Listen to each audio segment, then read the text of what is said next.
P T I کی core committee اجلاس میں یہ متفقہ فیصلہ ہوا ہے کہ کسی قیمت پر موجودہ حکومت کو تسلیم نہیں کریں گے۔ الیکشن کے سوا کسی سے کوئی مذاکرات نہیں ہوں گے۔ سربراہ عوامی مسلم لیگ شیخ رشید کی بنی گالہ کے باہر میڈیا سے بات چیت کہا ملکی مسائل کا واحد حل انتخابات ہیں۔ یہ بھی کہا کہ استعفوں کی تصدیق کے لیے اسپیکر کے سامنے پیش نہیں ہوں گے۔ واضح کیا اگر عمران خان کو گرفتار کیا گیا تو آئندہ کا لائحہ عمل طے کریں گے۔ عمران خان کو گرفتار کیا گیا تو میرے خیال میں ملک میں کچھ اور ہی ہوگا۔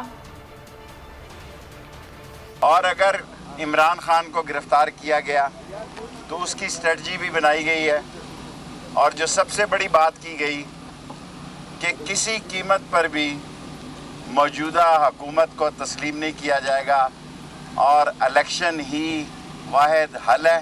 اور سیکنڈلی یہ فیصلہ بھی کیا گیا ہے کہ الیکشن کے علاوہ کسی قسم کے کوئی مذاکرات کسی سے نہیں ہوں گے۔ اور جس طرح یہ اپنے کیسز ٹھیک کر رہے ہیں، ایف آئی اے میں ڈرامہ کر رہے ہیں، اے این پی میں ڈرامہ کر رہے ہیں، یہ ساری باتیں جو ہے اگر یہ عمران خان کو گرفتار کریں گے تو میرے خیال میں پھر اس ملک میں کچھ اور ہوگا۔